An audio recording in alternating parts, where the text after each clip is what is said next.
Students, स्वागत है आपका सुभाष सर की क्लास के अंदर।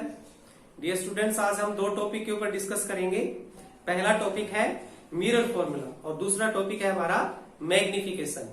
ये दोनों पॉइंट और साइन कन्वेंशन, ये तीनों पॉइंट हमारे काम आएंगे आगे न्यूमेरिकल्स में। तो इससे पहले भी ये बताना चाहता हूं आपको कि अगर आपने साइन कन्वेंशन वाला टॉपिक नहीं देखा है तो इससे पहले आप पीछे वाली जो वीडियो है वो जरूर देखना, और इसको मैं डिस्क्रिप्शन में भी डाल दूंगा ताकि आप वहां से भी इस वीडियो को देख सकते हो। ये तीनों टॉपिक न्यूमेरिकल्स में हमारे बहुत काम आएंगे। तो चलिए हमारा पहला टॉपिक शुरू करते हैं हम। Mirror formula. मिरर फॉर्मूला क्या कहलाता है, इसकी डेफिनेशन जैसा कि आप देख रहे हो, the relation between object distance, image distance and focal length of A spherical mirror is called mirror formula. यानी एक स्फेरिकल मिरर के अंदर जो ऑब्जेक्ट डिस्टेंस, जिसको हम u साइन से दिखाते हैं, स्मॉल u, और इमेज डिस्टेंस जिसका सिंबल होता है स्मॉल v, और उसकी फोकल लेंथ जिसका सिंबल होता है स्मॉल f, इन तीनों के बीच में जो रिलेशन होता है वो स्फेरिकल मिरर का मिरर फॉर्मूला कहलाता है। तो इसको हम प्रैक्टिकली प्रूव भी कर सकते हैं, लेकिन क्योंकि प्रूफ आपके आता नहीं है, क्वेश्चन के अंदर एनसीईआरटी में है नहीं, तो हम प्रूफ नहीं करें। हमें डायरेक्ट जो है ये प्रूफ याद रखना है कि ये रिलेशन है क्या। जैसा कि देख रहे हो, that is 1/v plus 1/u equal to 1/f। तो ये कहलाता है मिरर फॉर्मूला। यानी एक ऑब्जेक्ट की इमेज डिस्टेंस, ऑब्जेक्ट डिस्टेंस और फोकल लेंथ में जो रिलेशन होता है वो मिरर फॉर्मूला। तो ये रिलेशन एक स्फेरिकल मिरर का मिरर फॉर्मूला कहलाता है। ओके, तो यहाँ पे सिंबल आप यहाँ पे एक्सप्लेन भी कर सकते हैं कि हियर हर एक सिंबल जो है वो है क्या। यहाँ पे v is called image distance, image distance. Okay, image distance का सिंबल हम हर बार v से डिनोट करेंगे। And u is called object distance, object distance को हम u से डिनोट करते हैं। And third one focal length, f, small f is denoted bye focal length, focal length. Okay, तो ये कहलाता है एक स्फेरिकल मिरर का मिरर फॉर्मूला। ओके, अब हम आते हैं हमारे नेक्स्ट टॉपिक मैग्निफिकेशन। मैग्निफिकेशन क्या होता है, तो यहां पे मैग्निफिकेशन को पहले डिफाइन करते हैं। मैग्निफिकेशन है क्या,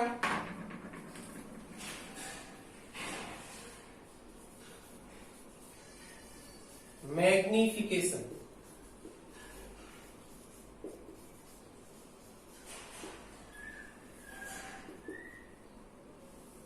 what is magnification. Dear student, जैसा कि आप नाम से ही देख रहे हो, मैग्निफिकेशन मींस ये मैग्नीफाई से बना। तो मैग्नीफाई मींस बड़ा होना। तो किसी भी ऑब्जेक्ट की, किसी भी स्फेरिकल मिरर की जो इमेज की हाइट होती है और ऑब्जेक्ट की हाइट जो होती है, वो रेशो हमें ये बताता है कि इमेज जो है वो मैग्नीफाई हुई या नहीं। तो वही हमारी डेफिनेशन होगी। तो पहले हम इसको डिफाइन कैसे करेंगे, मैं लिख देता हूं। Magnification, the ratio of image height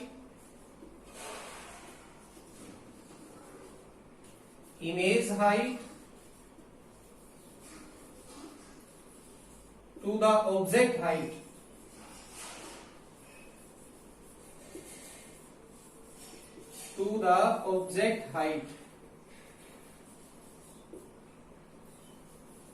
of a spherical mirror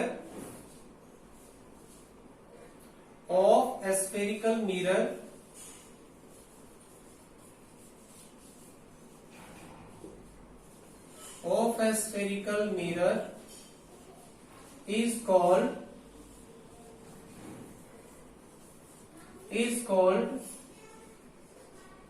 magnification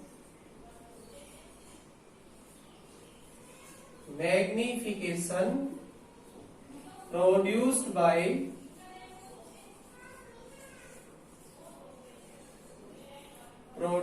by a spherical mirror।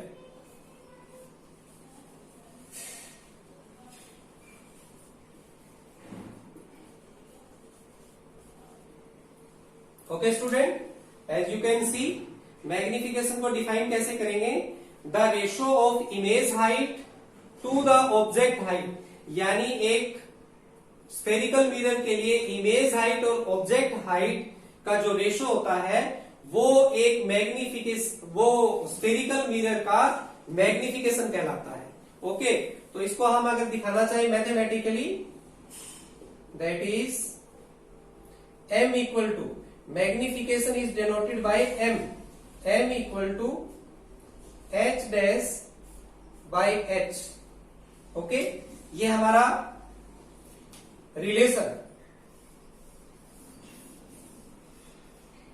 तो आप देख सकते हो मैग्निफिकेशन का mathematical formula m equal to h dash by h। अब यहाँ पे h डैश क्या है, h डैश हम डिनोट करते हैं इमेज हाइट के लिए, इमेज हाइट का सिंबल, और h को हम डिनोट करते हैं ऑब्जेक्ट हाइट के लिए। तो आप यहाँ पे एक्सप्लेन कर सकते हो, here h dash equal to image height, और you can say height of image height, and h equal to object height।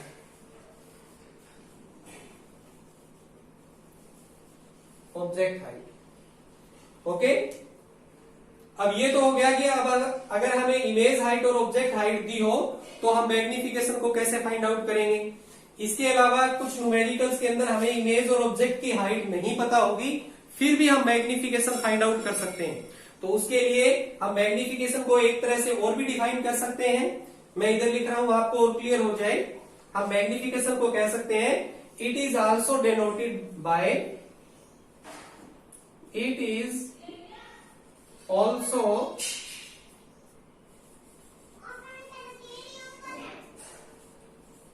Denoted by negative ratio, negative ratio of image distance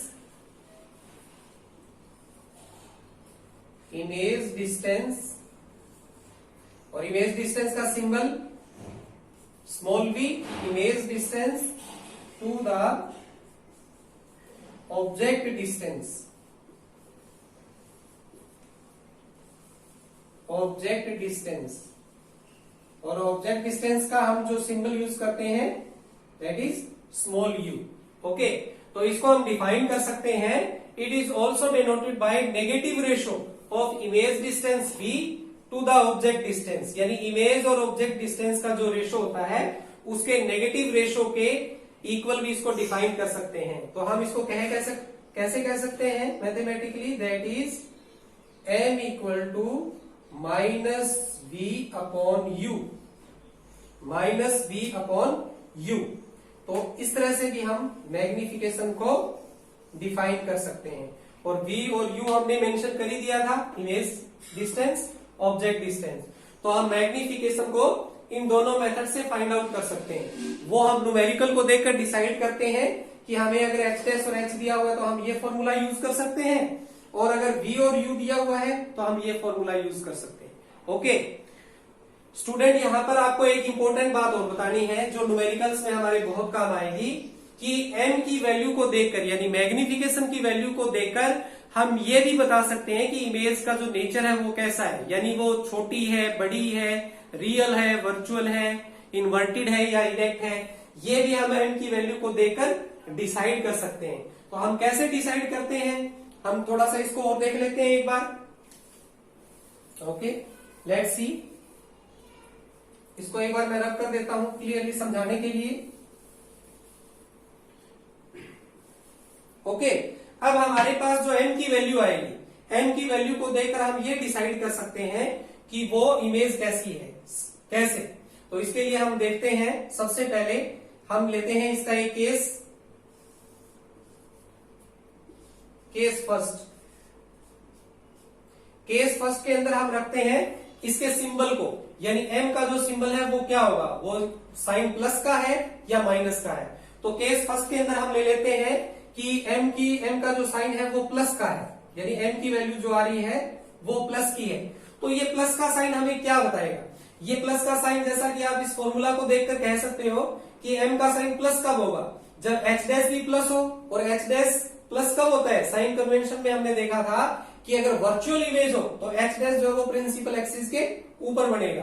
तो h डैश प्लस का होगा जब image जो है वो virtual हो। Okay, और h तो हमेशा ही प्लस का होता है क्योंकि ऑब्जेक्ट को हम प्रिंसिपल एक्सिस के हमेशा ऊपर रखते हैं। तो प्लस अपॉन प्लस क्या हो गया, प्लस।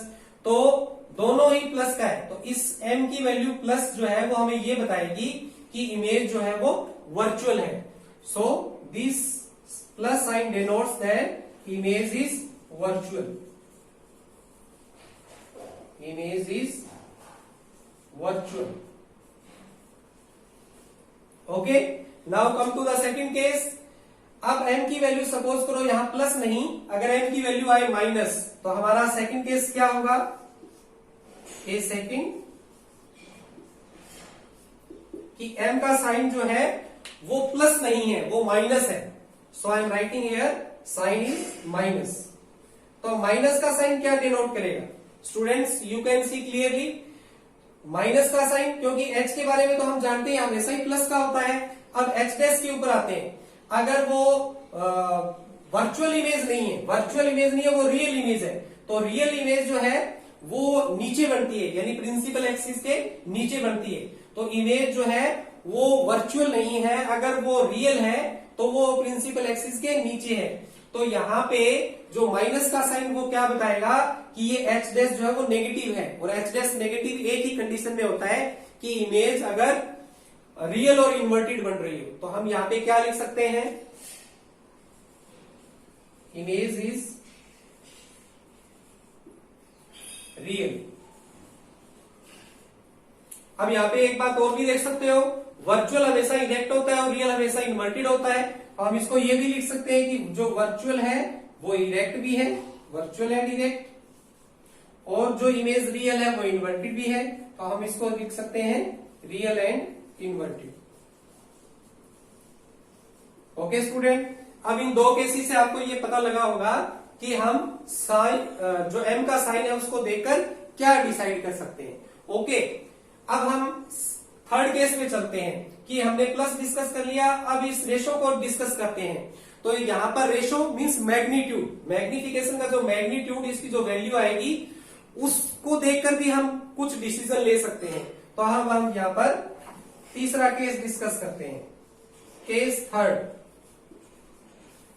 केस थर्ड में हम लेते हैं m की वैल्यू। सपोज ये m की वैल्यू, अब यहाँ पर m की वैल्यू के अंदर तीन कंडीशन हो सकती है, तीन केस हो सकते हैं। ये m की वैल्यू ग्रेटर देन 1 भी हो सकती है, इक्वल टू 1 भी हो सकती है, और लेस देन 1 भी हो सकती है। तो इसको देखकर हम कैसे डिसाइड करेंगे और क्या डिसाइड करेंगे, तो हम थर्ड केस ले रहे हैं इसका कि m is, suppose m is less than 1, m is less than 1, यानी हमने पहला केस लिया इसका कि m की वैल्यू 1 से कम है। इट मींस m की वैल्यू 1 से कम कब आएगी, तो अब आप देखो थोड़ा ध्यान से कि h डैश जो है वो अगर h से छोटा होगा तो ये जो रेशो आएगा, ये जो फ्रैक्शन आएगा, दैट इज लेस देन 1, यानी पॉइंट में आएगा, और वो लेस देन 1 होगा। सपोज यहाँ पर आप देख सकते हो कि h डैश सपोज करो 3 सेंटीमीटर है, यानी इसकी हाइट जो है वो 3 सेंटीमीटर है, और ऑब्जेक्ट की हाइट जो है वो 5 सेंटीमीटर है। तो अब हमारे पास जो रेशो है वो 3/5 है, दैट इज लेस देन 1। तो ये लेस देन 1 होगा। तो ये लेस देन 1 हमें क्या बता रहा है, तो अब आप देख सकते हो ये इमेज की हाइट और ये ऑब्जेक्ट की हाइट, तो इमेज जो है वो ऑब्जेक्ट से छोटी है। तो अब हमें ये क्या बताएगा, साइज के बारे में, यानी इमेज के साइज के बारे में। तो हम इसका कंक्लूजन क्या निकालेंगे, कंक्लूजन लिख रहा हूं मैं, हम कंक्लूजन निकालेंगे image is smaller than object.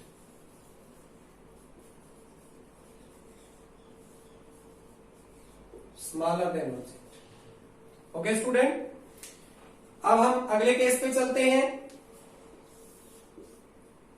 Case हमारा फोर्थ, यहां हमने लिया था लेस देन 1, तो अगला केस हम ले लेते हैं greater than 1, m is greater than 1। Okay, you can see clearly कि m जो है वो ग्रेटर देन 1 कब आएगा। तो हम यहां पर एक बार न्यूमेरिकल वैल्यूज लिखेंगे तो और क्लियर हो जाएगा। सपोज कि हमारा जो एच डैश है वो 5 सेंटीमीटर है, यानी इमेज की हाइट, और ऑब्जेक्ट की हाइट जो है वो 3 सेंटीमीटर है। तो अब हमारे पास रेशो आया 5/3, और ये क्या होगा, ग्रेटर देन 1। तो इससे क्लियर क्या हुआ कि इमेज जो है वो ऑब्जेक्ट से बड़ी है, यानी ऑब्जेक्ट 3 सेंटीमीटर का है और इमेज 5 सेंटीमीटर की है, तो इमेज जो है वो ऑब्जेक्ट से बड़ी है। तो ये हमें क्या कंक्लूजन देगा कि इमेज इज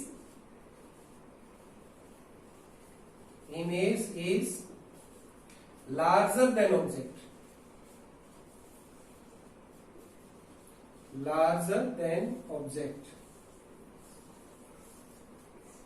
ओके स्टूडेंट, अब यहां पे एक केस और रह गया, हमारा जो लास्ट केस है वो लिखते हैं हम, और वो क्या होना चाहिए, जैसे हमने ले लिया greater than 1, less than 1, greater than 1, तो अगला केस हम ले लेते हैं इक्वल टू 1। हमारा फिफ्थ केस कि m की वैल्यू इक्वल टू 1 भी हो सकती है, so m is equal to 1। अब इक्वल टू 1 कंडीशन में देखो क्या कंडीशन होगी, हम एक न्यूमेरिकल वैल्यू लेते हैं।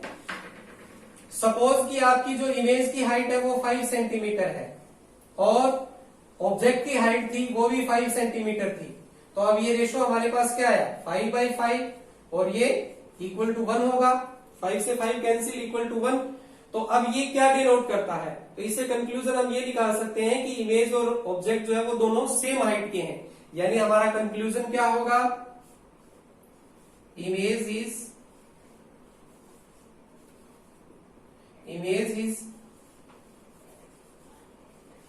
इक्वल साइज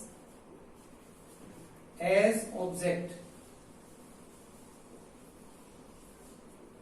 यानी इमेज और ऑब्जेक्ट का साइज जो है वो इक्वल है, यानी दोनों सेम हाइट के हैं। ओके स्टूडेंट, आपको ये क्लियर हो गया होगा कि मैग्निफिकेशन की वैल्यू से हम जो साइज है और जो नेचर है वो भी कंक्लूड कर सकते हैं। आई होप कि आपको दोनों टॉपिक अच्छी तरह से क्लियर हो गए होंगे। Okay student, thank you very much.